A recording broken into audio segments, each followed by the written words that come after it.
This is our second video looking at psychological therapies for schizophrenia, this time looking at family therapy. Family therapy is a really important psychological therapy for schizophrenia, particularly since the deinstitutionalization of patients. So now families are the main carers for people with schizophrenia, so it's important to create this family therapy to support the person with schizophrenia, but also support their primary carers. And this form of psychotherapy assumes that family dysfunction plays a role in the development of schizophrenia. So when we talked about family dysfunction, we looked at things like the schizophrenogenic mother, high EE, and double-bind communication.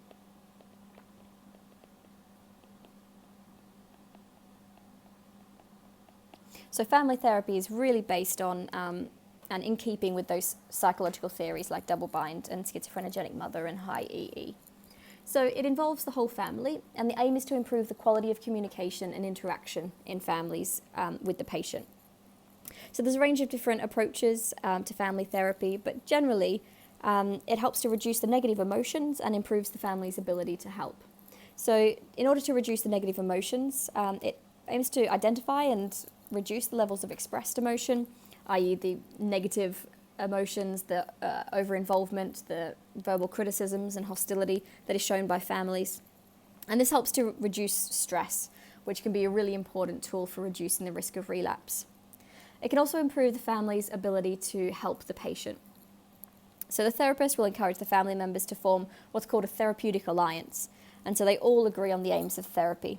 So the therapist tries to improve families' beliefs and behaviour towards and about the person with schizophrenia. And this is going to, again, reduce the stress and tension in the family to make sure that the person is able to recover from hospitalisation, or in some cases, to prevent a full-blown psychotic episode. So some examples of different strategies that can be used in family therapy would be to reduce the anger and guilt that is felt by families. So quite often they can feel frustrated with the person, and this can be shown through verbal criticism and high expressed emotion. And so that frustration and anger can come through not seeing the person recover quick enough perhaps, or perhaps seeing them begin to relapse. And actually then this can create stress and make relapse more likely. And quite often families of somebody with schizophrenia feel quite guilty as well, maybe guilty for not recognising the signs, guilty for not being able to prevent it.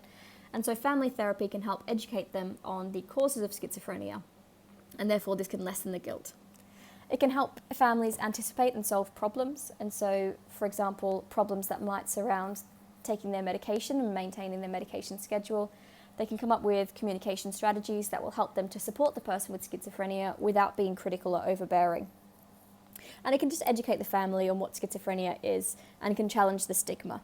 So they might have some beliefs about schizophrenia being, the person being crazy, for example, or being violent, and it can really help the family to understand exactly what the disorder is and what it isn't. So family therapy involves the whole family, as well as the person with schizophrenia, who they call the identified patient. And there's an emphasis really on openness, so no details remain confidential. Everybody has to speak completely openly with the therapist, with the schizophrenic patient, and with each other. So the family talks openly with the therapist about all aspects of the disorder, the patient's behaviour, their symptoms and what effect that's having on them, the progress of the disorder, potential signs of relapse, etc., and really talks about the emotional burden of caring for somebody with schizophrenia, because it does carry a massive toll and can overtake the lives of family members. And so they can speak openly about the toll that it has on their life. They are taught to support one another, and this can mean having really, really difficult conversations. And then each family member later on in the therapy is given a specific role in the rehabilitation of the patient. So one person might be playing the role of supportive friend, another might be playing the role of counsellor, and so they're each given a specific role, and they're kind of trained in that role so that they can support the schizophrenic patient. And it's long term, this is a therapy that can last for a year. And it is seen to be effective, but it does take a really long time. It could involve skill acquisition as well, so having difficult conversations, stress reduction, identifying signs of relapse, etc., can all be skills that can be acquired and practiced even after the therapy has ended. So, family therapy evaluation AO3. So there is research support to show that family therapy is effective in the treatment of schizophrenia. So in this research by Faro, they reviewed nearly 3,000 families and found moderate evidence to show that family therapy reduces hospital admissions and improves quality of life, i.e., it reduces risk of relapse.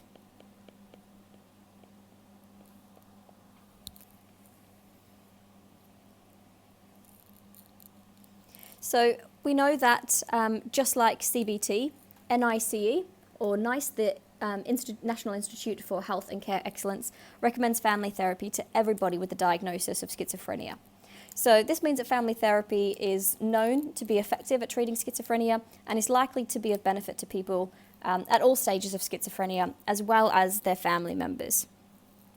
Another real benefit of family therapy is that it doesn't require insight from the patient. Unlike CBT, where somebody needs to recognize their symptoms and recognize their delusional thinking, this isn't necessary with family therapy because you've got family members there who can assist. And so you don't require that same level of motivation or engagement or insight as you do with CBT. And it's really cost effective. It's really an economic treatment for schizophrenia. It's got huge economic benefits. It's cheaper than standard care by over £1,000 a patient over 3 years, suggesting it is a relatively cost-effective treatment. And another reason why it's so cost-effective is that it allows families to really carry the bulk of responsibility for caring with the patient, unlike the state, who in previous years had to provide such care. And so putting the onus back on families means that the state can save significant costs by not having to hospitalise patients. And if it can prevent relapse, well then, even more so. However, one of the main limitations is that this emphasis on openness can be really problematic because it requires family members to hold absolutely nothing back and to leave no details confidential. This can be problematic for some family members who might not want to share such sensitive information. And it can also increase tensions as well. So if they're sharing everything, including the burden of having to care for somebody with schizophrenia, then this can increase tensions and hostility in the family. It can also mean that some people are actually really hesitant to share their thoughts, and this means that the therapy then is basically useless. If they're not able to talk openly about caring for the person with schizophrenia, then it's not going to have the benefits that we find from the research.